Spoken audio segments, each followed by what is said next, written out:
Xaqaninin ürəyi qəfəsə salınmış quş kimi çırpınırdı. Onu təkcə ev eşiyi, uşaqları düşündürmürdü. Təkcə onları görməyi, hamısını bir-bir bağrına basmağı arzulayırdı. Onda hələ özü də müəyyən edə bilmədiyi qəribə bir hiss baş qaldırmışdı. Şairə elə gəlirdi ki, o Şamaxıdan çoxdan, lap çoxdan ayrılmışdır. O şəhər darvazalarının önündə diz çöküb onun çanlarından öpərdi. Şairin Şabrandan çıxmasından artıq 3 gün keçirdi. Bütün yol boyu o tez-tez meşələr və çəmənliklərlə rastlaşırdı. Ağacların bəziləri ağ, bəziləri çəhrayı çiçəklərin içində görünməz olmuşdu. Göz işlədikcə uzanan yaşıl çəmənlərdə çiçək-çiçəyi çağırırdı. Amma bu gözəllik də onun ürəyini aça bilmirdi. O Şamaxıya tələsirdi. Yolda keçən 3 gün ona 3 il qədər uzun gəldi. 4-cü gün hava birdən bozardı, yağış çilədi. Amma şair dünənkindən şad görünürdü. Onun qəlbini indi təbiətin gözəlliyi deyil, görüş sevinci qızdırırdı. Günortadan xeyli keçmiş, Şamaxıya çata-çatda Xaqaninin qəlbinə gün doğan vaxt yağış da kəsdi. Göyün üzündə bir ləkə də qalmadı. Təbiət də şairin sevincinə sevinc qatdı. Nəhayət Şamaxı şəhəri göründü. Bir azdan Xaqani artıq şəhər darvazaları qarşısında dayanmışdı. O darvazanın önündə diz çökmədi. Qəlbən onun çandarından öpdü. Ayaq qoyduğu ilk daşı, ilk torpaq parçasını, qarşısına çıxan birinci evin tinini də xəyalən öpüşlərə qərq etdi. O addımlarını daha da sürətləndirdi. Tanışla rastlaşmamaq üçün xəlvəti yolla evə tələsdi. Uzaqdan ata yurdunun darvazalarını görüb dayandı. Fikirləşdi ki, bəlkə evdəkilərdən biri indi qapıdan çıxacaq. O əvvəl yavaş-yavaş, sonra qaça-qaça evə tərəf getdi. Darvazanı itələdi. Açıq idi. Həyətə girib dayandı. Hər tərəfi diqqətlə gözdən keçirdi. Dəyişiklik görmədi. Eyvana qalxdı. Evin qapısını döymədən itələyib açmaq istədi. Əlini qapıya uzatdı. Ancaq itələmədi. Uşaq ağlamasını eşidib əl saxladı. Ağlayan qızını ovunduran Xurşudun səsini eşitdi. Ruqiyyə isə daha bərkdən ağladı. Xaqani anasının səsini eşitdi. Ömrü boyu qulaqlarında səslənmiş, qalan ömründə də bir an belə unutmayacağı doğma, şirin, ondan ötürü ən gözəl, musiqidən də məlahətli və ecazkar olan bu səs şairin səbrini tükəndirdi. O qapını itələyib içəri girdi. Rəbiyə özünü oğlunun üstünə atdı. Rəşidlə Səriyyə analarına sığındılar. Xaqani anasının üzündən gözündən öpdü. Ondan aralanıb Rəşidini qolları üstünə götürdü. O atasını tanıdı, gülümsündü. Şair Səriyyəni də o biri qolunun üstünə götürdü. Lakin qız onu tanımadı, ağladı.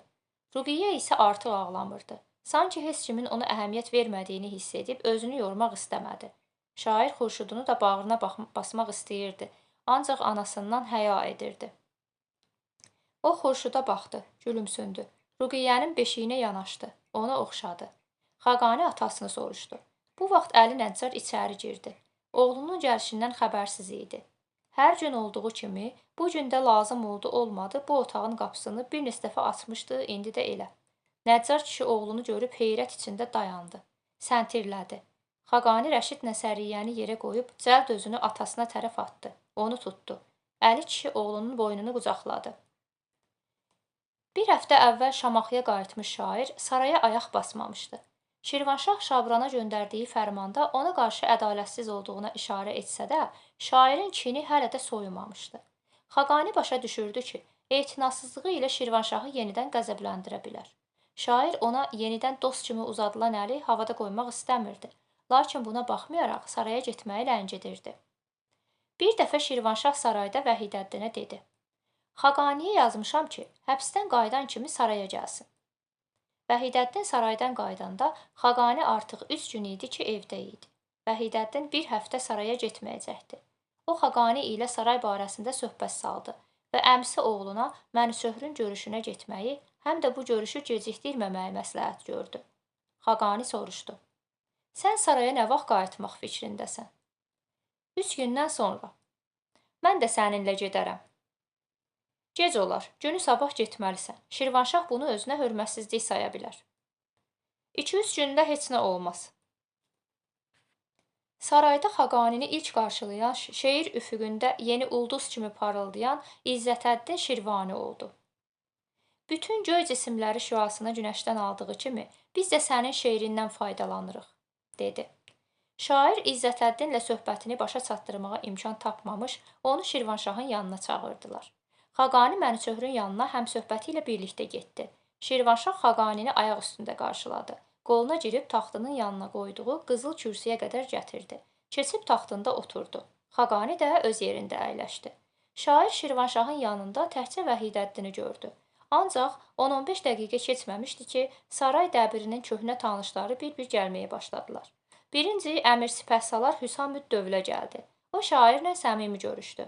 Vəzir Əminəddin Axrasi kök bədənini güclə sürüyə-sürüyə içəri girdi. Onun kirpikləri tez-tez qırpılır, qaşları oynayırdı. Vəzir həyəcanlı idi. Axrasi Xaqaniyə əl verdi. Xaqani ona gülümsündü. Vəzirin Xaqaninin həbs olunmasında günahı yox idi. Ancaq o bir vəzir kimi özünü günahkar saydığından şairin gözlərinə baxmağa çəkinirdi. Xaqaninin ona gülümsünməsi vəzirin kefini kökətdi. O da gülümsündü, həyəcanı keçdi. Başqa saray adamları da gəldilər. Şirvanşah gələnlərin hamısına göz qoyur, onların şairlə görüşəndə özlərini necə aparmalarına diqqət yetirirdi. Hamıdan sonra baş vəzir Cəmaləddin İbn Abdullah gəldi. Şirvanşah gözünü ona dikdi. Baş vəzir gülər üzlə özünü çox sevincək göstərib şairə yaxınlaşdı. O Xaqanini qucaqlamaq istədi. Ancaq şair buna şərait yaratmadı. Əl uzatdı. Xaqani baş vəzirin əhval-pürsan tutmasına ağzüzü cavab verməklə kifayətləndi. Onların görüş səhnəsini diqqətlə izləyən Şirvanşah Xaqaninin hər şeydən xəbərdar olduğunu qət etdi. Hamı cəm olandan sonra Şirvanşah heç bir hadisə baş verməyibmiş kimi Həzərat, sarayın dəbiri şair Xaqani eyni zamanda Məlik-ü-Şüəra olacaq, dedi. Xaqaniyə baxıb gülümsündü və əlavə etdi. Məlik-ü-Şüəranın şərəfinə bu gün sarayda böyük ziyafət veriləcək. Hamı şairi təbrik etdi. Kimi üzdə, kimi qəlbən. Təbrik edənlər arasında Xaqaninin Məlik-ü-Şüəralıqdan imtina edəcəyini gözləyənlər də var idi. Vəhidəddin, Hüsamüd Dövlə də bu fikirdə idilər. Şirvanşahın da qəlbində belə bir arzu, fikir peyda oldu. Ona görə yox ki, Şirvanşah Xaqaninin Məlik-ü-Şüəra olmasını istəmirdi. Ona görə ki, o da şairin yüksəkliyinə əmin idi. Hamının, o cümlədən Şirvanşahın nəzərlərini öz üzərində hiss edən Xaqani qalxdı. Üzünü Şirvanşaha tutub dedi. Məni, adi Xarrat oğlunu, ikinci dəfə belə böyük şərəfə nail etdiyinə görə sənə minnətdaram. Əvvəl saray dəbiri, indi isə Məlik-ü-Şüəra. Çox sağ ol, böyük Xaqan. Xaqani sustu. Onu dinləyənləri gözdən keçirdi. Daha danışmadı. Dinləyicilərdə belə rəy yarandı ki, o sözünü deyib qurtardı. Vəhidəddinin ürəyi sıxıldı. Hüsamüd Dövlənin əhvalı dəyişdi. Şirvanşahda da çox çətin sezilə biləcək pərtlik əmələ gəldi. Gözlərini cəmaatdan çəkməyən Xaqani yenə Şirvanşaha döndü və Böyük Xaqan, Ustad Əbdülay Gəncəvi neçə ildir sarayın Məlik-ü-Şüərasıdır. Mənim ustadım dura-dura Məlik-ü-Şüəra olmağımı gərək sən özün rəva görməyəsən. Xaqani qoca şairin dustaqda olmasından xəbərdar idi, ancaq özünü o yerə qoymadı və dedi. Onu burada görməməyimə təəssüf eləyirəm. Görünür azarlıdır. Sən məni ziyafətdən azad edəndən sonra onun görüşünə getməyi özümə borc bilirəm. Şairin sözləri hadisələrin gedişi ilə yaxından tanış olanların hamısına, həmçinin Şirvanşaha böyük təsir bağışladı. Şirvanşah özünü saxlaya bilmədi. Taxtından durdu. Şairə yaxınlaşıb sarayda hökm sürən bütün adət-ənənəni pozub onu qucaqladı, alnından öpdü və Böyük şair Xaqani, bugünkü ziyafətdə ustadınla görüşmə imkanın olacaqdı, dedi. Şirvanşah bu sözləri deyən kimi əyanlardan birinin cəld otaqdan çıxması Xaqaninin nəzərlərindən qaçmadı. Ziyafət təmtəraqlı keçdi. Şirvanşah bu məclisə daha çox xanəndə, çalğıçı çağırmağa xüsusi fikir vermişdi. O, Xaqani ilə dustaqdan birbaş ziyafətə gətirilmiş Əbdülay Gəncəvini yanaşı oturtmağı da unutmadı. Qoca şair Xaqani ilə görüşdə sıxılırdı. O gözlərini bir dəfə də olsun qaldırıb ona baxmamışdı. Xaqani isə heç bir şey olmayıbmış kimi onunla şirin söhbət edirdi. Ziyafətdə Tamara da, İsmətəddin də, şahzadələr də iştirak edirdilər. İsmətəddin gözlərini şairdən çəkmirdi. Ziyafətdə hamı Xaqaniyə ehtiram göstərirdi. Yalnız bir nəfərdən. Şirvan şahlığının vəliəhdi Axsitandan başqa. O nəinki şairə hörmət göstərmir, ona yuxarıdan baxırdı. Bir neçə dəfə onunla göz-gözə gəlmiş Xaqani bunu duydu və onun taxta yiyələnəcəyi vaxt sarayda başına gələ biləcək yeni müsibətlər barəsində fikirləşdi. Ancaq İsmətəddinin baxışları onun fikirlərinin istiqamətini dəyişdi. Şair İsmətəddinlə görüşlərini xəyalından keçirdi. Onun sədaqəti, sönmək bilməyən məhəbbəti Xaqanini heyrətləndirdi. Ziyafət gecədən xeyli keçənə qədər davam etdi və şair Şamaxıya qayıda bilməyib öz otağına gəldi. Neçə vaxtdan bəri boş qalmış otağına. Şirvanşahın onu həbsə göndərməsinə baxmayaraq, otağının toxunulmamış saxlanması ona qəribə göründü. Birdən xəbərsiz ətərsiz qapı açıldı və İsmətəddin içəri girdi. O qapını arxadan bağladı və onun üstünə atıldı. İsmətəddin şairin otağını dan üzü tərk etdi. Şəmsəddin Eldənizlə görüş. Atabəy Şəmsəddin Eldəniz Gürcü çarı Georginin Arına basqın etməsi xəbərini Naxçıvanda aldı. O, sarayında yenicə taxta çıxmış Səlcuq Sultanı Süleyman Şahın göndərdiyi elçi ilə söhbət edirdi. Aran torpaqları Şəmsəddin Eldənizin yaratdığı üzdə İraq sultanlığından asılı, əslində isə müstəqil dövlət olan Azərbaycan Atabəylər dövlətinin ərazisinə daxil idi. Eldəniz Georgiya qarşı təcili qoşun göndərməli idi, ancaq o belə etmədi. Gürcüstan çarı ilə haqq hesabı çürütməyi sonraya qoymağa qət etdi. İndi onu daha mühüm məsələ İraq sultanlığının da taxtını ələ keçirmək, beləliklə Azərbaycan dövlətinin tam müstəqilliyini təmin etmək idi. Georginin Arana basqını xəbərini gətirmiş çapar çıxan kimi Sultan Süleyman şahın elçisi əlindəki kağızı Şəmsəddin Eldənizə uzatdı və dedi: "Böyük Sultan Süleyman Şah bu fərmanı sənə göndərib." Atabəy Şəmsəddin Eldəniz fərmanı oxudu. Uzun uzadı yazılmış fərman aşağıdakı sözlərlə qurtarırdı. Sənin, Azərbaycan əmirinin mənə sədaqətini bilirəm. Gözüm həmişə sənin üstündə olacaq. Oğulluğun, mərhum Sultan Toğrulun oğlu Arslan Şahı özümün vəliəhdi elan etmişəm. Kəsdirdiyim sikkələrin hamısının üstündə mənim adımla yanaşı onun da adı həkk ediləcəkdir. Xəlifə Əl-Müktafiyə fərman göndərmişəm ki, öz xütbəsində mənimlə yanaşı vəliəhdim Arslan Şahın da adını çəksin. Bundan sonra da sədaqətli olacağına inanıram. Böyük Sultan Süleyman Şah, Zülqədə 554-cü il. Şəmsəddin Eldəniz fərmanı oxuyub gülümsündü və elçiyə: "Böyük Sultan Süleyman Şaha mənim sədaqətimi yetir," dedi. Elçi "Bəçeşim" deyib, Şəmsəddin Eldənizin razılığı ilə onun sarayını tərk etdi. Sultan Süleyman Şah elçisinin gətirdiyi xəbərdən razı qaldı. Taxt-taca sahib durmaq istəyən qardaşı oğlu Məlik Şahla mübarizədə əl qolunu aça bilərdi. Məlik Şah Sultan Süleymanın üstünə qoşun yeritmədi. O, Bağdada yürüş etdi. Məqsədi xəlifəni öz tərəfinə çəkmək idi. O, xəlifə Əl-Müktafiyə məktub göndərib, xütbəsində Sultan Süleymanın adını çəkməməsini tələb etdi. Əks təqdirdə Bağdada hücum edəcəyi ilə hədələdi. Məlik Şahın məktubu Səlcuqlardan asılı vəziyyətə düşmüş xəlifəni qorxuzdu. Məlik Şahın məktubunu xəlifə Əl-Müktafiyə oxuyan vəzir İbn Hübayra onun narahatlıq keçirdiyini görüb gülümsündü və dedi: "Narahat olma, ya Əmirəl-Möminin. Sadiq vəzirin səni çox belə xətalardan qurtarıb. Buna da əncam çəkər. Süleyman Şah güclüdür, ona qarşı çıxmaq olmaz. Məlik Şahı aradan götürmək gərəkdir." Vəzirinin bacarığına bələd olan xəlifə dinmədi. Vəzir davam etdi. Bir neçə gün əvvəl saraya gətirilmiş o gözəl afəti icazənlə Məlik Şaha peşkəş göndərmək istəyirəm. Xəlifə Əl-Müktafinin yaşı keçsə də qənirsiz gözəldən əl çəkmək istəmirdi. Ancaq vəzirin Məlik Şahı zərərsizləşdirməkdən ötürü bu yeganə vasitədir deməsindən sonra xəlifə razılıq verməyə məcbur oldu. Kənizi Məlik Şahın yanına göndərəndən bir ay sonra Bağdad sarayı Məlik Şahın zəhərlənməsi xəbərini aldı. Məlik Şahın öldürülməsi xəbəri Şəmsəddin Eldənizin də sarayına çatdı. Atabəy Eldəniz onsuz da dövlət işlərini başlı başına buraxıb, eş-işrətlə məşğul olan Sultan Süleyman Şahı taxtdan götürüb, hakimiyyətə yol açmaq vaxtının çatdığını qət etdi və fəaliyyətə başladı. Süleyman Şahı müdafiə edən xəlifə Əl-Müktafinin də vəfatı bu işi sürətləndirdi. Doğrudur, onun oğlu, təzə xəlifə Əl-Müstərdid də Sultan Süleyman Şahı müdafiə edirdi. Lakin o hələ cavan və təcrübəsiz olduğundan o qədər də təhlükəli rəqib deyildi. Şəmsəddin Eldəniz bəzi əmirlərlə əlaqə yaratdı və onlar birləşib Sultan Süleyman Şahı həbs etdilər. Bu hadisə 1160-cı ilin payızında baş vermişdi. Sultan Süleyman Şahın həbs olunmasından düz bir ay sonra Atabəy Şəmsəddin Eldəniz 20 minlik qoşunla Həmədana gəldi. Onunla oğulluğu Şahzadə Arslanşah, oğlanları Məhəmməd Cahan Pəhləvan və Müzəffərəddin Osman Qızıl Arslan da Həmədana gəldilər.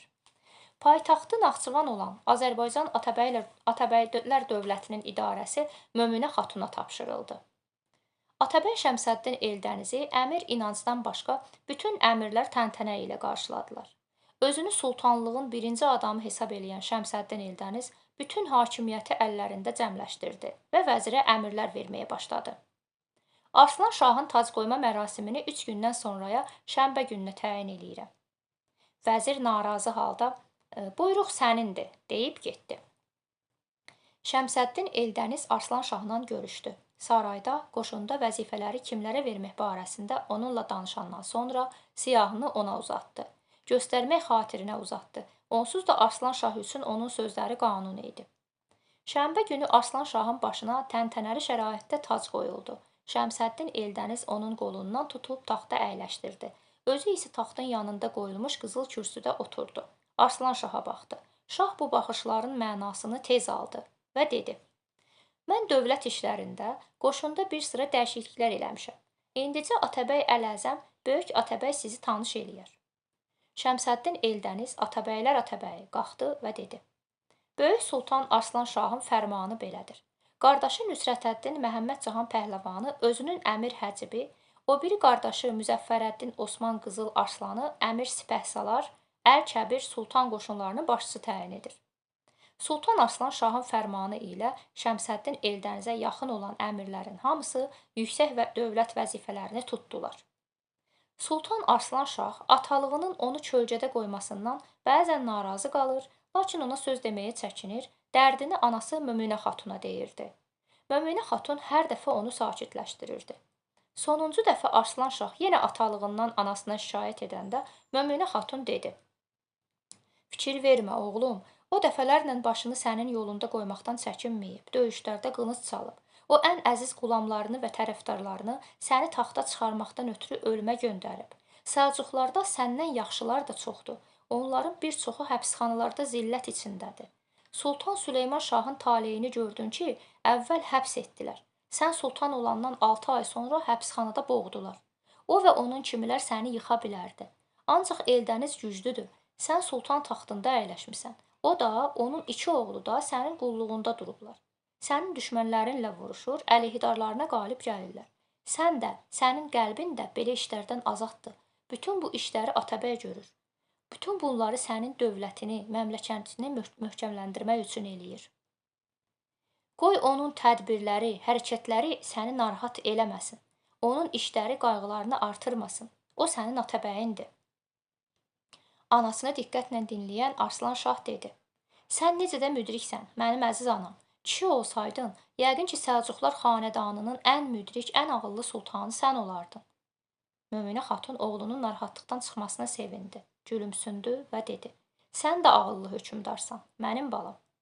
Arslan Şah dinmədi. İraq dövlətinin möhkəmlənməsinə çalışan Şəmsəddin Eldəniz Azərbaycan Atabəylər dövlətinin də rifahını unutmurdu. Artıq onun Gürcü çarı Georgiya qulaq vurması verməyə imkanı var idi. Şəmsəddin Eldəniz böyük Atabəy olandan 1 il sonra Georgi Aran ölkəsində olan Ani şəhərini tutdu. Bundan 1 il sonra isə o Azərbaycanın sərhəddində olan Divin şəhərini qarət etdi. Georgi Gəncəyə də soxuldu, şəhəri tutdu. Bu axırıncı xəbər Şəmsəddin Eldənizi bərk qəzəbləndirdi, vəziri çağırtdırdı. Qonşularımız Abxazlar sakit oturmurlar. Gah bu, gah başqa Azərbaycan şəhərinə soxulurlar. Bu yaxınlarda Gəncəni qarət eləyiblər. Şəmsəddin Eldənizin çağırışına çarəsiz qalıb gəlmiş vəzir onun özünü sultan kimi aparmasından dilxor oldu. Ancaq bunu büruzə verməməyə çalışıb ehtiyatla dedi: Böyük Atabəy, bununla sən özün, oğlanların məşğul olsanız yaxşıdır. Məncə bu işə Sultan Arslan Şahı qatmaq yaxşı düşməz. Azərbaycan İraq sultanlığına daxil olsa da sənin mülkündür. Şəmsəddin Eldəniz vəzirin nəyə işarə etdiyini o ağzını açan kimi başa düşdü. Ancaq özünü o yerə qoymayıb dedi: Xilat əmri Seyfəddin bəy Teymura, Marağa hakimi Nüsrətəddin Arslan Apaya, Ərzan Rum hakimi Fəxrəddinə fərman hazırla. Qoy onlar öz qoşunları ilə 2 aydan sonra Gəncə altında olsunlar. Özüm də ora gedəcəyəm və birləşmiş qoşunlara başçılıq edəcəyəm. Vəzir etiraz etmək istədi. Ancaq Şəmsəddin Eldənizin sərt baxışları ilə rastlaşıb deyəcəyi sözləri uddu, fikrini dəyişdi. O soruşdu: "Sultana xəbər verimmi?" Eldəniz ayağa qalxıb: "Mən özüm deyərəm," dedi. Vəzir getdi. Şəmsəddin Eldəniz bərk yorulmuşdu. Dincəlməyə getmək istəyirdi. Ancaq gedə bilmədi. Vəzir çıxan kimi saray xidmətçisi gəldi və dedi: "Böyük Atabəy, Şirvan şahlığının elçisi sənin görüşünə müntəzirdir." Gürcüstan üzərinə yürüş hazırlayan Şəmsəddin Eldəniz Şirvan barəsində də fikirləşmişdi. Azərbaycan dövlətinin tərkibinə daxil olan Şirvan şahlığından xərac almaq fikrində idi. Şirvan elçisinin gəlməsi Böyük Atabəydən ötürü lap göydən düşmə oldu. Xidmətçidən soruşdu: "Neçə nəfərdilər?" "Başçıları məşhur şair Xaqanidir." Şəmsəddin Eldəniz heyrət içində: "Necə? O söz xəzinəsinin xəzinədarı, söz sultanlığının xaqanı bura gəlib? Tez çağır." Şəmsəddin Eldəniz qapıya tərəf getdi və şairi qapı ağzında qarşılayıb əlini ona uzatdı. Bərkdən dedi: "Böyük şair xoş gəlib, səfa gətirib." Şəmsəddin Eldəniz şairin qoluna girib taxtının yanına gətirdi. Kürsüdə əyləşdirdi və dedi: "Müsəlman məmləkətlərində şeirləri dillər əzbəri olan şairin vətəninin bir yerindən başqa yerinə gəlməsi yəqin ki, səbəbsiz deyil. Atabəylər sarayı da, Səlcuqlar sarayı da sənin kimi şairlər xaqanının üzünə həmişə açıqdır." Xaqani Şəmsəddin Eldənizə təşəkkür etdi və gəlişinin səbəbini dedi. "Abxazlar həmişə Şirvanın mehriban qonşuları olmuşlar. Şirvan da Abxaza pis qonşuluq eləməyib. Axır vaxtlar qohum da olublar. Bilirsən ki, Şirvanın məlikəsi Tamara Abxaz hökmdarının qızıdır. Tamaranın atası Davud davakar idi. Onun oğlu Demetri isə nisbətən sakit. İndi Demetrinin oğlu Georgi çox baş aparır. Düzdür, hələlik Şirvana dəyib dolaşmır, ancaq onu başına buraxmaq olmaz." Şairi diqqətlə dinləyən Şəmsəddin Eldənizə Xaqaninin sözləri xoş gəlmədi. Xaqani bir dəfə də olsun demədi ki, Şirvan ərazisi də Atabəylər dövlətinin tərkib hissəsidir.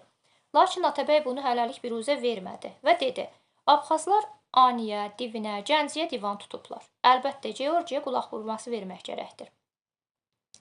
Xaqani Şəmsəddin Eldənizin nə cür qulaq vurması verəcəyi barədə məlumatını gözlədi.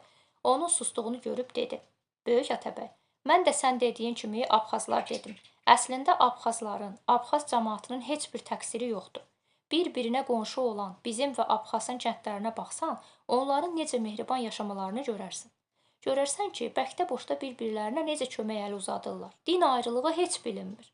O Abxazların hansı bizim dildə türkcə danışa bilmir. Özləri deyirlər ki, padşahımız qoymur ki, mehriban qonşu kimi yaşayaq." Şəmsəddin Eldəniz Xaqanini dinləyir, başını tərpədirdi. Ancaq şair sözünü bitirəndən sonra bu barədə bir kəlmə də demədi və soruşdu: "Şair, sən mənim əziz qonağımsan, ancaq özün dedin ki, gəlişinin səbəbi var. Buyur söylə." Xaqani elə hesab edirdi ki, o artıq öz məramı ətrafında söhbət edir. Atabəyin sözləri ona qəribə göründü. O dedi: "Böyük Atabəy, mən sənin yanına Şirvan şahlığının nümayəndəsi kimi gəlmişəm." Xaqani naməni çıxarıb Şəmsəddin Eldənizə uzatdı və dedi: "Bu da Şirvanşahın sənə naməsi," dedi. Şəmsəddin Eldəniz naməni aldı, ancaq açıb oxumadan soruşdu: "Naməni mənə niyə yazıb? Axı sultan var, Arslanşah." Şirvanşah Sultan Arslanşahı narahat eləmək istəmədi. Sənə də sultanlığın böyük Atabəyinə deyil, Azərbaycan hökmdarına yazıb.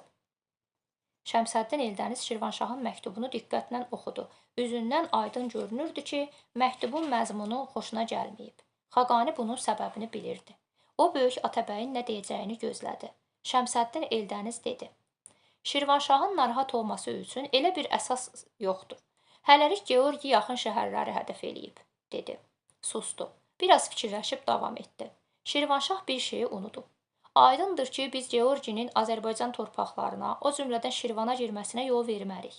Şirvanşah məni söyür, əlbəttə sənin vasitənlə. Bunu bir də yadımıza salmaqda pis iş görməyib. Ancaq Şəmsəddin Eldəniz yenə sustu. Saqqalını, bığlarını sığalladı. Üzündəki çapığı qaşıdı.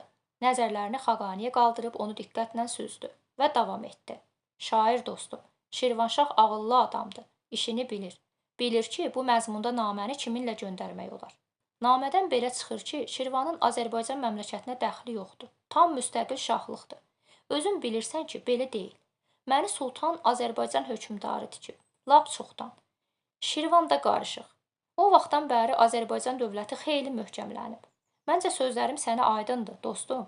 Şirvanşaha nə demək lazımdır, özün deyərsən. Sən gedəndə fərman da göndərəcəyəm, xərac verməlidir. Xaqani dinmədi. Eldəniz davam etdi. Bu günlərdə qoşunla səfərə çıxacağam. Georginin burnu ovulacaq. Şirvan barəsində narahatlığa hacət yoxdur. Şəmsəddin Eldəniz birdən söhbətin istiqamətini dəyişdi.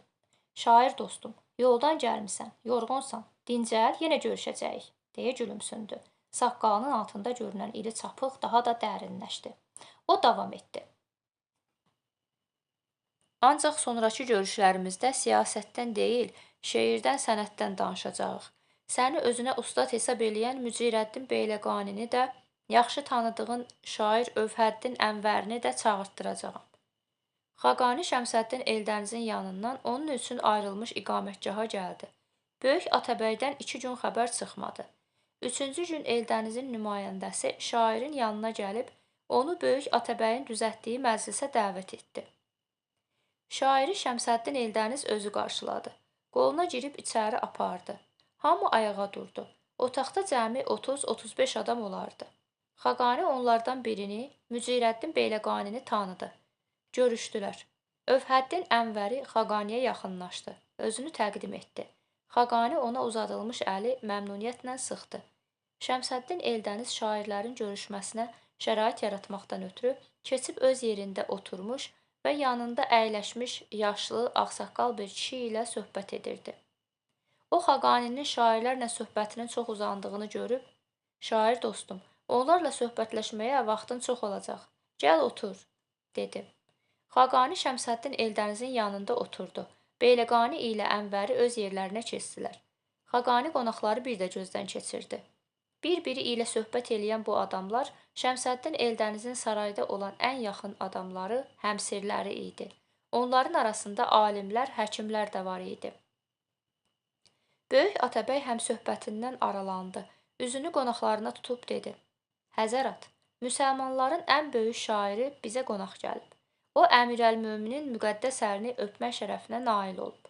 Səlcuq xanədanı sultanlarından yalnız bircəsi xəlifənin əlindən öpmək şərəfinə nail olub. Bu o deməkdir ki, Əmirəlmöminin onu bütün şairlərin xaqanı təsdiq eləyib. Belə bir böyük insanın sizin məclisinizə gəlməyə razılıq verməsi, əlbəttə sizlərdən ötürü böyük şərəfdir." Hamı bir ağızdan "Əlbəttə, əlbəttə," dedi. Mücirəddin Beyləqani ayağa durdu. Şəmsəddin Eldənizə müraciətlə dedi: "Böyük Atabəy, izin ver bir-iki kəlmə söz deyim." Şəmsəddin Eldəniz razılıq əlaməti olaraq başını tərpətdi. Mücirəddin Beyləqani bir addım irəli çıxdı. Xaqaniyə həsr etdiyi şeirini oxudu. Xaqanidir şeiriyyətin ölkəsində hökümdar. Avazəsi yayılmışdır Şirvandan ta Çinə. Bu dünyaya gəlib getmiş saysız xanlar, sultanlar, lakin belə hökümdarı görməmiş heç qəriyinə. Mücirəddin Beyləqani oturdu. Şəmsəddin Eldəniz piyaləsini qaldırdı. Şərabı bir nəfəsə başına çəkdi. O, Xaqaninin içmədiyini, piyaləni diqqətlə gözdən keçirdiyini görüb soruşdu. "Niyə içmirsən şeirin Xaqanı?" Xaqani əlində tutduğu piyaləni biraz yuxarı qaldırıb dedi: "Böyük Atabəy, əlimdə tutduğum bu piyalənin palçığı bəlkə də Pərvizin külündən yoğrulmuşdu. Onun içindəki üzüm çaxırı Şirinin ürəyinin qanıdır." Şəmsəddin Eldəniz gülümsündü və dedi: "İç şair, iç. Pərviz də piyaləni əlindən yerə qoymayıb. Onun piyaləsi qayrılan palçığa bəlkə də Süleyman Peyğəmbərin külü qatılmışdı. Kim bilir?" Xaqani piyaləni dodaqlarına apardı. Bir nəfəsə içdi. Şəmsəddin Eldəniz Xaqanidən soruşdu: "Böyük şair, səncə ustadlığın sirri nədədir?" Xaqani çiyinlərini çəkdi və dedi: "Çətin sorğudur, Böyük Atabəy. Mənim münsiflərim ustad adlandırırlar. Onlardan soruşmaq yaxşı olardı." Xaqani Şəmsəddin Eldənizə baxdı. Onun cavabından qane olmadığını yəqinləşdirib davam etdi. "Deyirlər ki, mən sözün mənasına köhnə qayda deyil, yeni şivə gətirmişəm." Şəmsəddin Eldəniz soruşdu: "Mən bilən sənin şeirlərin hamısı farsça yazılıb. Ana dilində mənim sənin evimizdə danışdığımız, uşaqlarımızla qonuşduğumuz dildə də şeirlərin varmı?" Xaqaninin cavabı xeyli gecikdi. Var, böyük Atabəy. Şəmsəddin Eldəniz gülümsündü. Şairin də dodaqları qaçdı. Böyük Atabəy yenə dilləndi. Böyük şair, burada əyləşən Övhəddin Ənvəri deyir ki, 582-ci ildə, indi 557-ci il olmasını nəzərə alsaq, 25 ildən sonra ulduzların toqquşması nəticəsində ayət-i xüsbin əmələ gələcək. Yel və su boranı olacaq. Yer göy dağılacaq. Sən buna inanırsanmı? Xaqani Ənvəriyə baxdı və qətiyyətlə dedi: Yox, inanmıram. Münəccimlərin ulduzların hərəkəti ilə cəmiyyətin həyatında baş verəcək hadisələri irəlicədən görürük demələri uydurmadır, cəfəngiyatdır. Mən bu xəbəri verən münəccimlərin yazılarından xəbərdaram. Onlar deyirlər ki, səyyarələr Mizan bürcündə bir-biri ilə rastlaşan zaman ildırım çıxacaq, tufan qopacaq, aləm dağılacaq, yer kürəsi fəlakətə uğrayacaq. Onların gətirdikləri dəlillər əsassızdır, uydurmadır. Şəmsəddin Eldəniz Xaqaninin cavabından razı qaldı. Şair, mən də qiyamətin bu tezliklə olacağına inanmıram. Doğrudur, o Allahın yolundan dönmüş İsmaililər deyirlər ki, qiyamətə az qalıb. Ancaq onlar da demirlər ki, 30 yaxud 50 ildən sonra olacaq. Xaqani davam etdi. Belə münəccimlərin uydurmaları bəzi yalançı kimyagərlərin misə iksir vurub onu qızıla döndərməyi bacarmaları kimi uydurmanın eynidir. Yəqin ki, Yəknizun əzhəbi, yəni qızıl yığıb saxlayın və yomə yəhma, yəni bir vaxt gələr onunla dağ basarlar ayələrini oxumusunuz. Xaqani yalançı kimyagərləri və iksiri məzəmmət edən şeirini oxudu. Şəmsəddin Eldəniz şeirdən ən çox xoşu gələn bir neçə misranı təkrar etdi. Bu iş mənhus adamların bidəti də əzəldən. Məgər hilə günəş kimi torpağı zər edərmi? Torpaq hilə sayəsində heç qızıla dönərmi? Ey Xaqani, sən arxalan əqlinə şəriətə, fəlsəfəni fez hesab et, uyma şeirə şöhrətə. Şəmsəddin Eldəniz şeirin son misralarını bir neçə dəfə təkrar edəndən sonra dedi. Şair, bir aşiqanə şeir də oxu. Xaqani bir neçə rübai oxudu. O sonuncu rübaini oxuyandan sonra dedi. Rübainin ustadı Məhsətidir. Məhsəti Gəncəvi ilə mən ayaqlaşa bilmərəm. Şəmsəddin Eldəniz Xaqani ilə razı olmadığını bildirdi və dedi, sənin rübailərin də misilsizdir, elə götürək indicə oxuduğunu. Saçın bəzək verdi o dəmki ayə, tutdu ağ üzünü qaranlıq sayə. Ey cənnət pərisi, mənə söylə gəl, sənə kim süd verib, kim olub dayə? Şəmsəddin Eldəniz rübaini deyib qurtarandan sonra şairə baxdı və dedi, gözəl demisən, lap elə böyük rübai ustası Məhsəti Banu kimi. Şəmsəddin Eldəniz Xaqaniyə çox şeir oxutdu. O dinləməkdən doymurdu. Xaqani qəzəl də oxudu, qitə də oxudu, məthiyə də oxudu, fəxriyə də oxudu. Nəhayət Atabəy dilləndi. Sənə bütün gün qulaq assam da yorulmaram. Səni yordum. Sənə olan ərkimdən sui-istifadə elədim. Bəsdir. Şəmsəddin Eldəniz bir anlığa sustu. Şairə baxdı və dedi. Böyük şair bizim sarayı bəziyə bilərdi. Xaqani cavab vermədi. 3 gündə Şəmsəddin Eldənizin qonağı olub Şamaxıya qayıtdı. Axsitan. Hər gün olduğu kimi, bu gün də Şirvanşahlar sarayında, səhərin gözü açılan kimi saray xidmətçiləri, aşpazlar Xaqan üçün onun böyük ailəsindən ötürü səhər yeməyi hazırlayırdılar. Naharı və şamı saray əyanları ilə keçirən Şirvanşah səhərlər arvadlarını, 4 oğlunu, 2 qızını başına yığmağı, onlarla birlikdə yeməyi xoşlardı.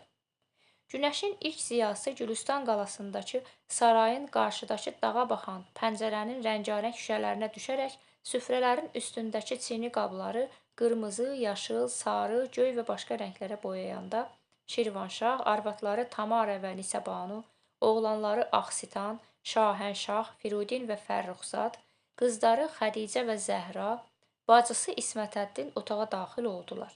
Otağın yerinə salınmış nəhəng xalı bütün döşəməni tutmuşdu. Divarlara vurulmuş ipək xalılar günəşin işığında bərq vururdu.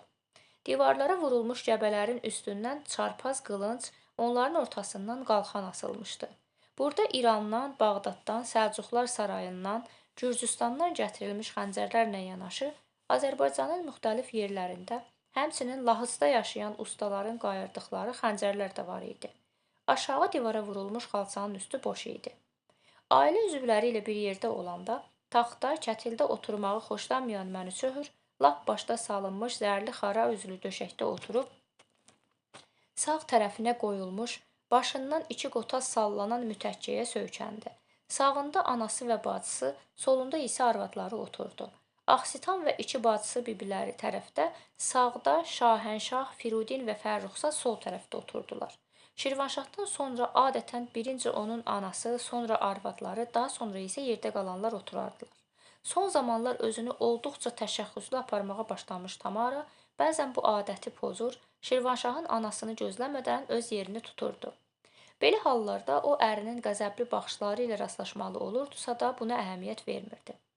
Bu gün də Tamara belə hərəkət etdi. Xaqan ön yerində rahatlanan kimi oturdu. Gözaltı Şirvanşaha baxdı. Ailə üzvləri ilə bir yerdə olanda deyib gülən, hal-əhval tutan Xaqan bu gün mütəkkəyə söykənib lal dinməz oturmuşdu.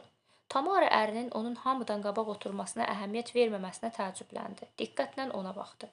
O Şirvanşahın yanağının bozarmasını, sifətində tər tumurcuqlarının əmələ gəlməsini görüb, heyrətli baxışlarını qaynanasına çevirdi. Onların baxışları rastlaşdı. Şah anası Tamaranın onu qabaqlayıb oturmasına əsəbləşmişdi. Ancaq gəlininin baxışlarındakı təlaşı hiss edib oğluna baxdı. Birdən Xaqanın çənəsinə dirədiyi əli yanına düşdü. O arxası üstə yıxıldı. Alnında iri, çox qiymətli daş olan 6 künclü tacı başından düşüb pəncərəyə tərəf diyirləndi. Hamı yerindən sıçradı. Nisəbanu, İsmətəddin qızları qışqırışdı. Tamara ayaq üstə donub qaldı. Onun baxışları da dondu. Ana oğlunun başını dizi üstündə rahatladı. Uzun, çiyninə tökülmüş ağ saçlarına sığallamağa, "Can bala, qurtardın bu dünyanın əziyyətindən, sarayın kəşməkəşindən", deyə sakitcə göz yaşı tökməyə başladı.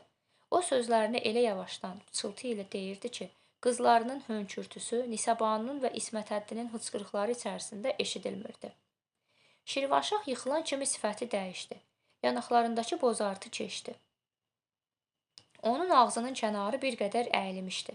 Alnında bir neçə tər tumurcuğu, gözlərində isə narahatlıq, kədər donmuşdu.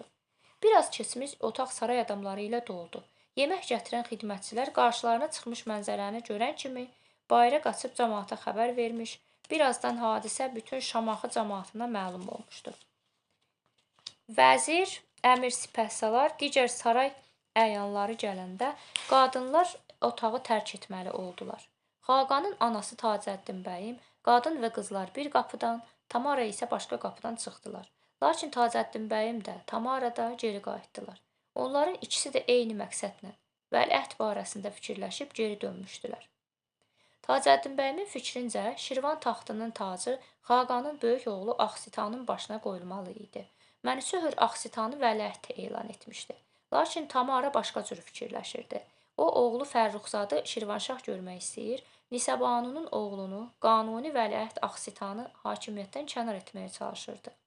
Tamara bilirdi ki, Axsitanın öhdəsindən asanlıqla gələ bilməyəcəkdir. Lakin o Mənüçöhrün qəflətən vəfatı nəticəsində onun oğlanları arasında əmələ gəlmiş çaşqınlıqdan istifadə etmək və vəliəhd taxta çıxana qədər hakimiyyəti öz əllərində cəmləşdirmək arzusuna yetmək üçün bu vaxtdan istifadə etmək istəyirdi. Mənüçöhrün anası da əyanlar gələndə otağı tərk etmək istəmirdi. O da oğlunun saçlarını sığallaya-sığallaya, səssizcə göz yaşı tökəndə vəliəhd barəsində fikirləşir, Tamaranı qabaqlamaq üçün tədbir tökürdü. Tacəddin bəyim Tamaranın məqsədindən çoxdan xəbərdar idi. Xaqanın anası ilə Şahbanunun üz-üzə dayanıb bir-birlərinə diqqətlə baxması əyanların diqqətini cəlb etdi. Onlar pıçıltılarını kəsib gözlərini onlara zillədilər. Şirvanşahın meydini qaldırıb qonşu otağa aparmaq əmri almış 4 nəfər də əl saxladı. Mənüçöhrün oğlanlarının baxışları gah nənələrinə, gah da Tamaraya sarı çevrilirdi. Heç kim danışmırdı.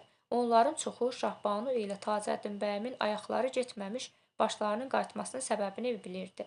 Tacəddin bəyimə tərəf gələn Şirvan qazısı da bundan xəbərsiz deyildi. O, birinci növbədə Şirvanşahın anasına yaxınlaşıb başsağlığı verməklə əyanları öz ardınca aparmaq, beləliklə üstünlüyü ona vermək istədi. Lakin o, Tacəddin bəyimə çatmamış, Tamara özünü irəli verdi. Qazı Şahbanu ilə üz-üzə gəldi və başsağlığını birinci ona verməli oldu. Yalnız bundan sonra Tacəddin bəyimə yaxınlaşa bildi. Əyanlar da qazı kimi etdilər. Beləliklə üstünlük Tamaranın əlinə keçdi və əyanlar mərhum Şirvanşahın dəfn mərasimi ilə əlaqədar məsələləri onunla məsləhətləşməyə başladılar. Tamara bir anlığa geriyə, indicə girdiyi qapıya baxdı. Bir dəqiqə keçməmiş, saray xidmətçilərindən biri əlində qızıl kürsü içəri girdi və mərhum Xaqanın cənazəsi yanında yerə qoydu. Tamara kürsüdə oturdu. Hadisələrin gedişindən xəbərsiz olan gənc, qayğısız vəliəhd də Tamaraya baş əydi. Nənəsinə yaxınlaşıb onu öpdü. Mərhum Şirvanşahın digər oğlanları da vəliəhd kimi etdilər. Tamara artıq qarşısına qoyduğu məqsədə çatdığını görüb ayağa qalxdı. Tacəddin bəyimdən başqa hamı ona təzim etdi. Tamara ərini şahanə dəfn etmək barəsində göstərişlər verib otağı tərk etdi. Onun səsindəki amiranəlik qəribə göründü. Tamara gedəndən sonra Tacəddin bəyim nəvəsi Axsitanı yanına çağırdı və onunla danışmağa başladı. Kənardan baxan, Axsitanın əhvalının getdikcə dəyişməsini, vəliəhdin haldan hala düşməsini aydın görərdi. Bu, əyanların diqqətini cəlb etdi.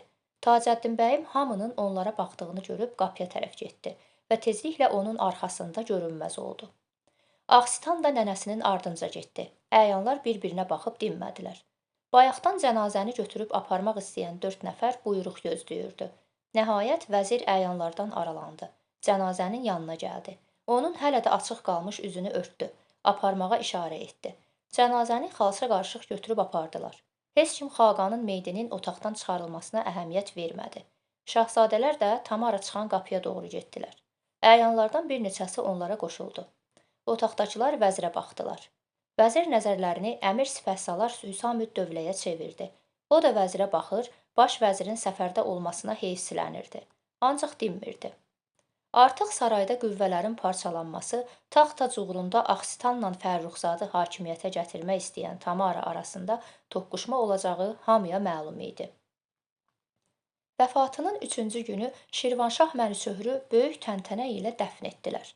Dəfn mərasimindən sonra qonşu ölkələrin nümayəndələri, əyanlar saraya gəldilər.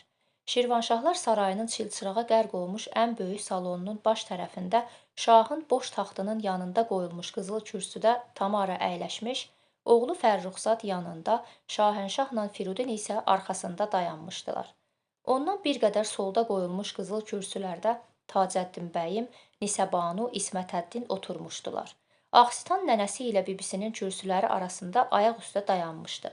Tamaranın sağ tərəfində səfərdən yenicə qayıtmış baş vəzir Cəmaləddin İbn Abdullah, vəzir Axrasi, əmir sipəhsalar Hüsamüd Dövlə əyləşmişdilər. Əyanların bəziləri də onların sağında və solunda oturmuşdular. Qalan əyanlar, saray adamları salonun divarları boyu yerə salınmış döşəklərin üstündə əyləşmişdilər. Tamara ilə Tacəddin bəyimin kürsülərinin arasında oturmuş Şirvan şahlığının qazısı dua oxuyub, əlini üzünə, sinəsinə düşən ağ saqqalına çəkib Fatihə deyəndən sonra Şirvanşah nəslinə mənsub olan qadınlardan başqa hamı ayağa durdu. Mərhum Xaqanın dəfninə gələnlər bir-bir Tamaraya yaxınlaşıb ona başsağlığı verir, şahın anasına, bacısına və Nisəbanuya baş əyib zalı tərk etdilər. Baş vəzir Cəmaləddin İbn Abdullah, əmir sipəhsalar, qazı isə onlarla bərabər Axsitana da başsağlığı verib salondan çıxdılar. Şirvanşahlar sarayının 3 ən görkəmli adamının Axsitana da başsağlığı vermələri Tamaranın nəzərlərindən qaçmadı. O nə qədər çalışdı ki, halının dəyişməsinə biruzə verməsin, bacarmadı. O ərinin qırxının çıxmasını gözləmədən oğlu Fərruxzadı şah elan etməyi qərarlaşdırıb yerindən qalxdı. Salonu tərk etdi. Oğlanları onun ardınca getdilər. Ertəsi gün Tamara baş vəziri, əmir sipəhsaları, qazını, qabaqcadan danışdığı bir neçə əyanı yanına çağırdı. Birinci baş vəzir gəldi. Tamara onu mərhum ərinin qəbul otağında qarşıladı. O baş vəzirə hörmət göstərdi, öz yanında əyləşdirdi. Tamara baş vəzirin vaxtından əvvəl gəlməsinə, onunla təhlikdə danışa biləcəyinə, ağzını aramağa imkanı olacağına sevindi. O hal-əhval tutub əsl mətləbə keçmək istəyirdi ki, onun tərəfdarı olan 3 əyan içəri girdi. Onlar da təyin olunmuş vaxtdan qabaq Tamara ilə görüşməyə qət etmişdilər. İçəri girəndə baş vəziri görüb duruxdular. Tamaranın sifətində əmələ gəlmiş narazılığı hiss edəndən sonra isə özlərini itirdilər. Baş vəzir sakit oturmuşdu. Tamara əyanları geri qaytarmağa cürət etmədi. Onun bu addımı onları narazı sala bilərdi. İndiki anda bu Tamaranın xeyrinə olmazdı. O əlacsız qalıb özünü ələ almağa, gülümsünməyə məcbur oldu. Vəzirin, Hüsamüddövlənin, qazının gəlməsinə hələ bir qədər qalmışdı. Lakin nə Tamara, nə baş vəzir, nə də əyanlar danışırdılar. Hamı susmuş, otağa qulaqbatırıcı sükut çökmüşdü. Baş vəzir Tamara ilə söhbətə girişmək istədi. Lakin onun çox fikirli olmasını görüb fikrindən vaz keçdi. Bir-iki dəfə boğazını arıtdadı, əlini cibinə atdı. İri danəli təsbehini çıxarıb çevirməyə başladı. Vəzir Axrasinin qapıda görünməsi sükutu boğdu. Ardınca əmir sipəhsalar və qazı gəldi. Hamı oturdu. Tamara qazıya baxdı. Bu, duaya başlamaq işarəsi idi. Adətən belə yığıncaqlarda Şirvanşahın qazı tərəfə baxması ilə o duaya başlayırdı. Lakin bu dəfə Tamaranın ona baxmasına qazı əhəmiyyət vermədi. O elə zənn etdi ki, çağrılanların hamısı gəlməyib və Tamaranın ona baxması təsadüf idi. Tamara bir də qazıya baxıb başını tərpədəndən sonra qazı duaya başlamaq lazım olmasını başa düşdüsə də başlamadı. Tamaraya baxıb soruşdu. Hamı gəlib bəyəm? Tamara başını tərpətdi. Qazı təəccüblə Tamaraya baxmaqda davam etdi. Belə məclislərə mərhum Şirvanşah bəzi başqa əyanları, eşik ağasını və xəzinədarı da çağırırdı. Qazı onlardan daha aşağı pillədə dayanan 3 əyanı otaqda görəndə dəvət edilənlərin daha çox olacağını zənn etmişdi. Qazı duaya başlamazdan əvvəl Tamaraya bir də baxdı. Onun əsəbləşdiyini gördüsə də əhəmiyyət vermədi. Nəsə demək istədi. Ancaq Tamaranın Qazı həzrətləri, duaya başlayın deməsi onun sözünü ağzında qoydu. O başladı. Şirvanşahın vacib məsələlər ilə əlaqədar yığdığı belə məclislərdə dua oxuyan qazı öz duasını Şirvan xaqanının canına sağlıq, taxt-tacına əmin-amanlıq sözləri ilə qurtarırdı. Bugünkü məclisdə Şirvanşah yox idi. Buna baxmayaraq, qazı duasını Şirvan taxtının qanuni vəliəhdi Axsitanın adını çəkməklə bitirməyi qət etdi. Qazı bugünkü məclisin məqsədindən xəbərdar deyildi, lakin Tamaranın niyyətini bilirdi. Axsitanın adını çəkməsi ilə onu qıcıqlandıracağını da fikirləşdi. O bütün bunları nəzərə almayıb, çox da uzun çəkməyən duasını Axsitanın adını çəkməklə bitirdi. Tamaraya baxdı. Qazı Tamaranın çox qorxulu gözləri ilə rastlaşdı. Tamara əsəbini boğmağa çalışıb, səsinə mehribanlıq verməyə səy göstərdi. Gülümsündü və dedi. Qazı həzrətləri tələsmədimi? Şahzadə Axsitan hələ Şirvanın şahı deyil. Tamara şahzadə sözünü xüsusi vurğu ilə tələffüz etdi. Vəliəhd sözünü işlətmədi. O hamını gözdən keçirib, baxışlarını baş vəzirin üstündə saxladı və davam etdi. Sizlərə zəhmət verməkdən məramım da bununla bağlıdır. Adətən mərhum Şirvanşahın qırxını verəndən sonra təzə xaqan barəsində söhbət gedir. İndi iş belə gətirib ki... Tamara baş vəzirin, Hüsamüddövlənin, qazının baxışlarındakı narazılığı gördü. O buna hazır idi. Tamara nəzərlərini baş vəzirdən vəzirə çevirib davam etdi. Dövlət işi, məmləkətin rifahı bəzən adət-ənənəni də qurban verməyi tələb edir. Nə fərqi var ki? Qazı qımıldandı. Tamara sözünü kəsib ona baxdı. Qazı Tamaraya cavab vermək istədi. Ancaq böyük, kiçik qaydasını gözlədi. Baş vəzirlə vəziri qabaqlamaq istəmədi. O bilirdi ki, Şirvan şahlığının baş ruhanisinin fitvası olmadan heç kimi Şirvan taxtına çıxarmaq olmaz. Müsəlmanlığı qəbul etməsinə baxmayaraq, adət-ənənəyə xor baxan Tamaraya qazının acığı tutmuşdu. Cəmaləddin İbn Abdullah təsbehini dizinin üstünə qoydu. Saqqalına sığal verib sözə başladı. Şahbanunun tələsməyinə heç bir əsas yoxdur. Şükür olsun Allaha, əmin-amanlıqdır, sakitlikdir. Şirvan şahlığını heç bir təhlükə gözləmir. Mərhum xaqanımızın sənin kimi zövcəsi, Tacəddin bəyim kimi çox ağıllı, dünya görmüş anası var. Mən onu da məclisdə görəcəyimi zənn edirdim. Azarlayıb nədir? Baş vəzir danışığına ara verib Tamaraya baxdı. Tamara başını aşağı dikib oturmuşdu. O, üzərində baş vəzirin baxışlarını hiss etdi, amma başını qaldırmadı. Cəmaləddin İbn Abdullah da bunu hiss etdi. O, sözünə davam etdi. Allaha min şükür olsun. Şirvan taxtı vəliəhdsiz deyil, qanuni vəliəhdi var. Mərhum xaqanın qırxı çıxandan sonra Şirvan torpağında şənlik düzəldərik. Şahlıq tacını vəliəhdin başına qoyarıq. Boş qalmış taxtaca sahib durar, məmləkəti dolandırar. Xudavənd də aləmin kərəmindən vəliəhd ağıllıdır, fərasətlidir, igiddir. Maif deyil ki, qardaşlarının arasından əvəz axtaraq. Baş vəziri dinlədikcə qətiyyətini itirən, öz fikrini söyləmək, məqsədini açmaq üçün nədən başlamağı götür-qoy eləməkdən üzülmək dərəcəsinə gəlmiş Tamara onun son sözlərini eşidəndə dirçəldi. Deyəcəyi sözləri beynində bir an təkrar edib başını qaldırdı və heç kimə baxmadan sözə başladı. Sözlərin çox dürüsttür, böyük xoca. Çox yaxşı dedin, yaxşı danışdın, amma yaxşı qurtarmadın. Mənim sizə zəhmət verməkdən məramım məhz budur ki, vəliəhdin ağlı o qədər də yerində deyil. Məni qorxudan odur ki, onun taxta çıxması, taxt-taca yiyələnməsi məmləkətimizə fəlakət gətirə bilər. Sizin çoxunuz onun bir sıra ağılsız hərəkətlərinin şahidi olmusunuz. Məgər sizin hamınıza məlum deyilmidir ki, o böyük şair, Şirvan torpağının incisi Xaqanini mərhum Xaqanın sağlığında necə hörmətsiz elədi? Ağlı başında olan adam belə nalayiq bir hərəkətə yol verərdimi?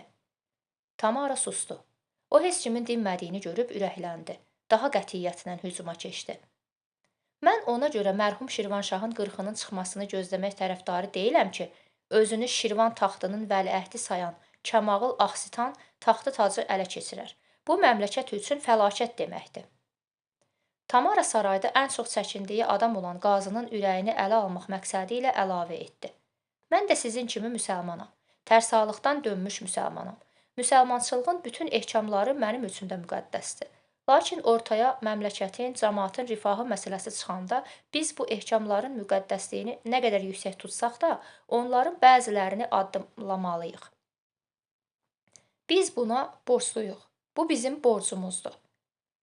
Baş vəzirlə qazi bir-birlərinə baxdılar. Son zamanlar çox vaxt səfərlərdə olmuş baş vəzir Tamaranın niyyətindən xəbərdar olsa da, Axsitan barəsində dediyi sözlər onun təəccübünə səbəb oldu. O Axsitanı yaxşı tanıyırdı. Bilirdi ki, təşəxxüslüdür. Bəzən məcazı tünd olur. Onun Xaqani ilə toqquşmasından da xəbərdar idi. Hesab edirdi ki, daş qayaya rast gəlib. Xaqani də özündən razı adamdı. Bu Axsitana xoş gəlməyib və hörmətli şairlə toqquşub. Lakin bütün bunlar heç də Axsitanın ağılsızlığına dəlalət etmir. Əksinə Cəmaləddin ibn Abdullah bunu Axsitanın qətiyyətliyi kimi qiymətləndirirdi və elə hesab edirdi ki, Şirvanşahlar sarayında Axsitandan ağıllı, mərd, işbilən ikinci şahzadə yoxdur. Şübhə yoxdur ki, Tamara da özlüyündə bunu yaxşı bilir. Bəs belə isə nə üçün Şahbanu Axsitanın əleyhinədir? Nə üçün onu taxt-tacdan məhrum edib Fərruxzadı Şirvanşah etmək istəyir? Demək belə. Tamara sadəcə olaraq öz oğlunu Şirvanşah görmək istəyir. Baş vəzir onun başqa fikrə düşməsini, Şirvanı özünün baba yurduna tabe vəziyyətə salmaq istəməsini fikirləşdi və üzdə özünü sakit aparmağı, hadisələrin gedişini izləməyi qət edib bir söz demədi. Tamara baş vəzirin dinməməyindən ürəkləndi, hücumunu gücləndirdi və dedi.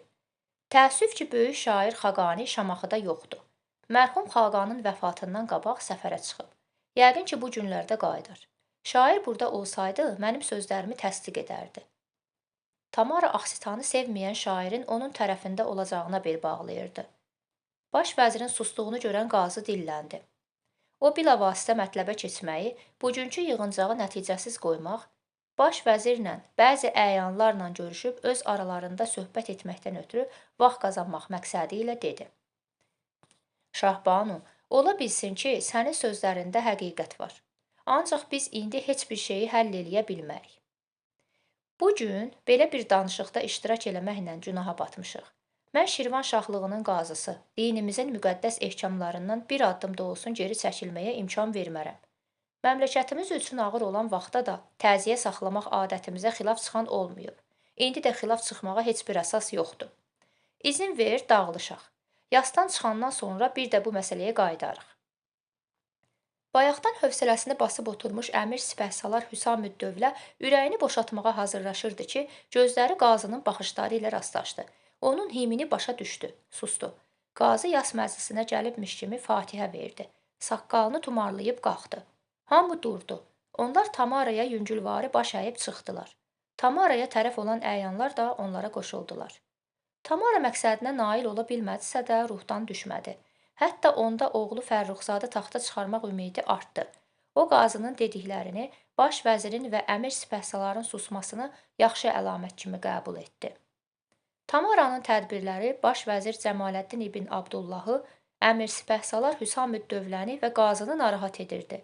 Onlar Şahbanunun qəsd hazırladığını görür, ona görə də görüşüb Tamaranın tədbirlərinə qarşı əks tədbirlər görməyi qət etdilər. Baş vəzir Tamaraya hədə-qorxu gəlməyi öz boynuna götürdü. Təziyə qurtaran günün ertəsi çağırılmış saray adamları Tamaranın yanına gələndə Fərruxzadı taxta oturmuş gördülər. Tamara şah taxtının yanına qoyulmuş kürsüdə oturmuş, oğlanları Şahənşahla Firudin onun arxasında ayaq üstə dayanmışdılar. Baş vəzir, qazı, Hüsamüddövlə, şah divanının üzvləri, xaqani, əyanlar mat-məəttəl dayandılar. Tamara kürsüsündən qalxdı. Fərruxzad isə yerindən tərpənmədi. Tamara bir addım irəli gəlib, acıqla, "Nə üçün Əlahəzrətə təzim eləmirsiniz, baş əymirsiniz?" deyə bağırdı. Tamaranın qabaqcadan hazırladığı əyanlar irəli çıxıb Fərruxzadın qarşısında diz çökdülər. Tamara baş vəzirin, qazının, əmir sipəhsaların, xaqaninin, başqa əyanların, hətta qabaqcadan danışıq aparıb baş vəzir vəzifəsini boyun olduğu vəzirin təzim etmədiklərini görüb, təşəbbüsü əldən buraxmamaq, onlara danışmağa imkan verməmək üçün qətiyyətlə dedi: "Nə gözləyirsiniz? Tez olun, diz çökün." Baş vəzir irəli çıxdı. "Şahbanu, özbaşınalıq eləmə, qanuni vəliəhd var. O sənin oğlun olmasa da Şirvanşahın böyük oğludur. Vəliəhd odur. Mərhum xaqanın vəsiyyəti, iradəsi belədir." Tamara qabaqcadan fikirləşdiyi kimi onu pis vəziyyətdə qoymaq üçün dedi: "Nə tez fikrini dəyişdin? Sən o Cəmaləddin İbn Abdullah deyilsən ki, mərhum xaqanın 7-sindən sonra yığışdığımız zaman razılığını verdin və dedin ki, qoy 40-dan sonraya qalsın." Baş vəzir heyrət içində qazıya, əmir sipəhsalara baxdı. Bir söz demədi. Nəzərlərini qazıda saxladı. Lakin Tamara qazıya söz deməyə imkan vermədi. O, səfərdən yenicə qayıtmış xaqaninin Axsitanın deyil, Fərruxzadın tərəfində olacağını zənn edib, üzünü ona çevirib dedi: "Sən Şirvan şahlığının dəbiri, böyük şairsən. Mərhum xaqan həmişə səninlə məsləhətləşirdi. Bir ay əvvəl sən səfərdə olanda mən bu ağalara dedim ki, Axsitan şah olmağa layiq deyil, hərəkətləri üzərində nəzarət eləyə bilmir.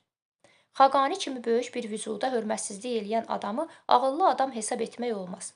Şirvan taxtında ağlı başında adam oturmalıdır. Əks təqdirdə o, məmləkətimizə fəlakət gətirə bilər."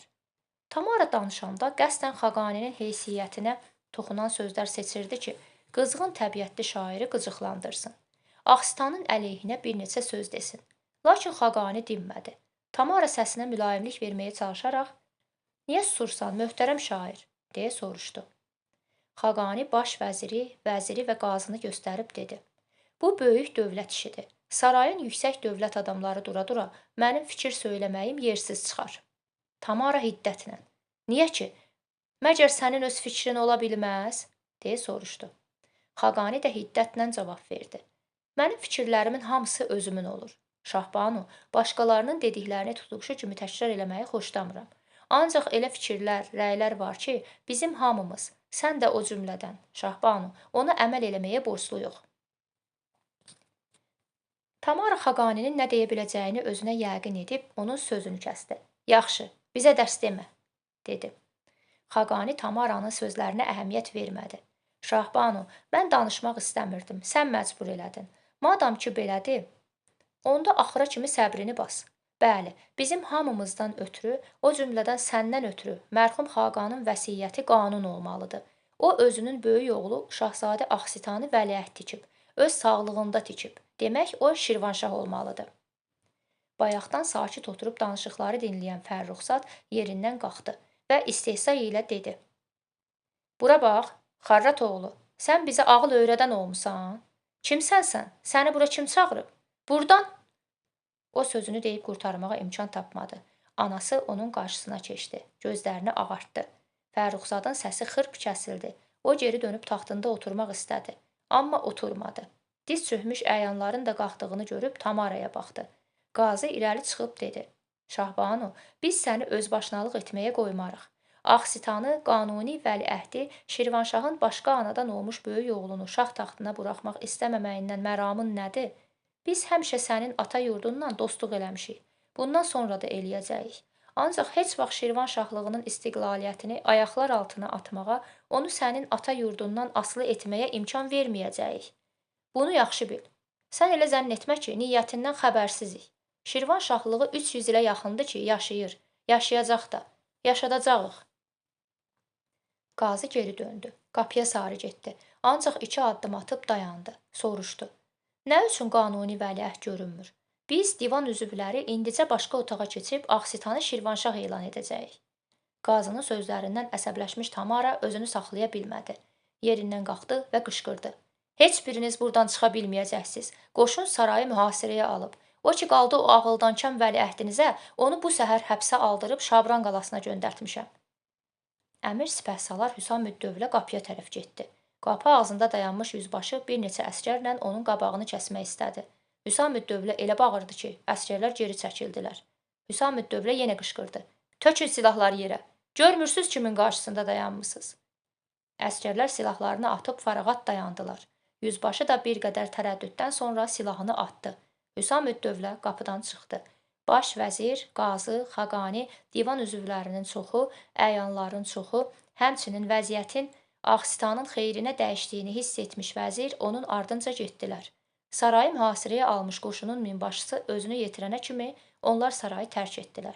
Minbaşı əsəbi halda oğlu ilə söhbət eləyən Tamaraya yaxınlaşanda Şahbanu kinayə ilə "Səni Şirvan qoşunlarının əmir sipəhsaları eləmək istəyirdik. Sən heç bir balaca sarayı da mühafizə eləyə bilmirsənmiş. Onları əldən buraxdın." Minbaşı kəkəlliyə-kəkəlliyə dedi. "Sənə fəda olum, Şahbanu. Yanına gələnləri həbsə almaqdan ötürü yüzbaşını qoyum, gedim başqa minbaşlarla danışım. Onları sənin yanına çağırım." Yüzbaşın lap əvvəl çıxdı. Ona 50 çubuq vurdurarsan. Bəs minbaşılar necə oldular? Gəlmədilər. Onlardan 3-ü yanına gəlməyə razı olmuşdu. Mənimlə bir yerdə saraya gəlirdilər. Yolda əmir sipəhsalarla qarşılaşanda yayındılar. Tamara bir qədər fikirləşəndən sonra "Get qoşunu ayağa qaldır. Baş vəziri, qazını, əmir sipəhsaları, xəzinədarı, nə bilim, tabe olmaq istəməyənlərin hamısını həbs elə," dedi. Bir an duruxub əsəbi halda davam etdi. "O şairi də tutmağı unutma." Minbaşı tələsik, "Baş üstə," deyib getmək istədi. Tamara dilxor halda. "Bir dayan görək. Şabran tərəfə bir atlı dəstəsi göndər. Tapşırıq ver ki, Ağsitanı qalada möhkəm saxlasınlar." Minbaşı yenə baş üstə deyib getmək istəyəndə Tamaranın davam etdiyini görüb dayandı. Tamara əsəbləşdi. "Nə baş üstə salmısan? Sözümü deyib qurtarmamış götürülürsən. Sarayın mühafizəsini gücləndir. Ən çox inandığın bir minbaşıya tapşır."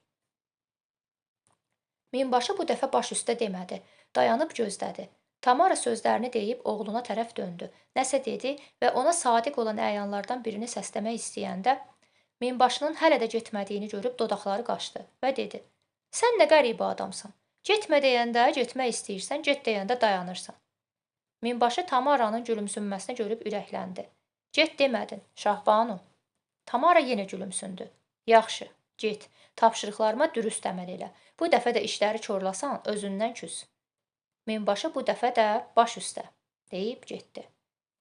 Tamaranın yanından çıxmış baş vəzir, qazı, əmir sipəhsalar, xaqani, divanın başqa üzvləri baş vəzirin evinə gəldilər. Baş vəzir qonaqlarına əyləşməyə yer göstərdi. Hamını gözdən keçirib üzünü əmir sipəhsalara çevirdi və dedi. "Əmir, sarayda zorakılıq baş verir. Zorakılığın cavabı zordur. Ayrı yolumuz yoxdur. Biz qoşunların Tamara tərəfə keçməsinə imkan verməməliyik. Ən ümdəsi isə budur ki, biz Azərbaycan hökmdarı Şəmsəddin Eldənizin yanına elçi göndərib ondan kömək istəməliyik." Qazı sözə qarışdı. "Deyəsən o əfi qoşunu da öz tərəfinə çəkə bilib. Yoxsa belə havalı danışmazdı.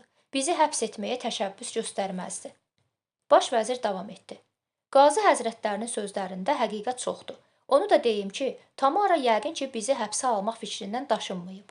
Biz təcili tədbir görməliyik." Hüsamüddövlə dedi. "Bəli, cəhd tərpənməliyik." Bayaqdan dinməz oturmuş vəzir də söhbətə qoşuldu. "Baş Atabəy Şəmsəddin Eldənizin yanına elçi göndərmək yaxşı fikirdir. Ancaq qorxuram o özünü yetirənə kimi iş işdən keçə." Baş vəzir dilləndi. "Xoşbəxtlikdən böyük Atabəy Şəmsəddin Eldənizin qoşunları lap yaxınlıqdadır. Deyəsən Gəncə tərəfə gedir. Georgiyə qulaq vurması vermək fikrindədir." Əmir sipəhsalar, "Elədir, onda lap indicə bir minbaşı ilə bir dəstə atlı göndərərəm. Yəqin ki, minbaşıların hamısı xəyanət eləməyib." Hüsamüddövlə baş vəzirə baxaraq, "Mən indicə gəlirəm. deyib ayağa qalxanda qazı dilləndi. Əmir, birinci növbədə böyük atlı dəstəsi göndər ki, hələ çox da uzağa gedə bilməmiş vəliəhdi azad eləyib Şamaxıya qaytarsın. Hüsamüddövlə başını tərpədib çıxdı. Otağa sükut çökdü.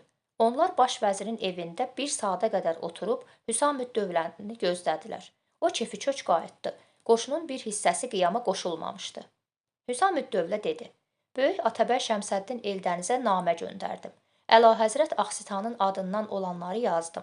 Çox güman ki, o sabah yox, o biri gün gəlib çıxar. Hüsamüddövlə baş vəzirin evindəki saray adamlarının hamısının evinə mühafizə dəstəsi göndərməsi, baş vəzirin evini mühafizə etməkdən ötürü özü ilə böyük qoşun dəstəsi gətirməsi, vəliəhdin ardınca 150 nəfərlik atlı dəstəsi göndərməsi barəsində məlumat verdi. O qarşısına qoyulmuş fincandakı qəhvəni içəndən sonra davam etdi. Mən elə indicə sarayı ələ keçirə bilərdim. Fikrim də əvvəl belə idi. Ancaq tezliklə bu niyyətimdən daşındım. Vəliəhdi gözləsək yaxşıdır. Gələr o deyən kimi eləyərik. Vəzir başını buladı və dedi: Əgər doğrudan da sənin sarayı almağa gücün çatırsa, nahaq yerə almırsan. Hüsamüddövlə ona tərəf döndü. Onu acılamaq istədi.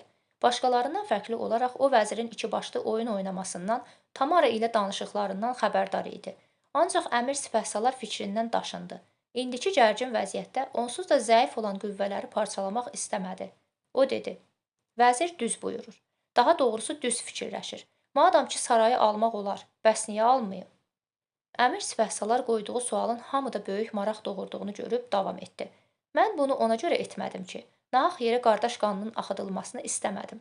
Mən qoşunu hücuma aparsam, müqavimət göstərən çox ola bilər. Ancaq vəliəhdin özü aparsa, vəziyyət bambaşqa olar. Vəliəhdi görən aldadılmış yüzbaşların çoxu öz əsgərlərini gələcək Şirvanşaha qarşı aparmayacaq, qorxacaq. Bəzi minbaşılar da elə edəcək. Baş vəzir əmir sipəhsaların fikrini bəyəndi və əlavə etdi. Yaxşı eləmsən, ancaq sarayı nəzarət altına almaq lazımdır. Tamara kömək istəməkdən ötürü Abxaza qardaşı oğlu Georginin yanına atlılar göndərə bilər. Qazı dedi: Görünür o əfini yaxşı tanımırsınız. O kömək almaqdan ötürü atlılarını yəqin ki çoxdan göndərib. Buna baxmayaraq, əlbəttə sarayı möhkəm nəzarət altına almalıyıq. Daha yüksək mərtəbəyə yetişmək istəyən, hələ də tərəddüd eləyən bəzi minbaşılar sarayı mühasirədə görüb istər-istəməz öz niyyətlərindən daşınarlar. 2 gün keçdi. Hər iki tərəfdə sükut hökm sürürdü. Qiyamçıların tədbir görməməsi, sarayın ən nüfuzlu adamlarının toplaşdığı baş vəzirin evinə hücum olmaması təəccüb doğururdu. Hamı özlüyündə fikirləşir, fikir söyləmirdi.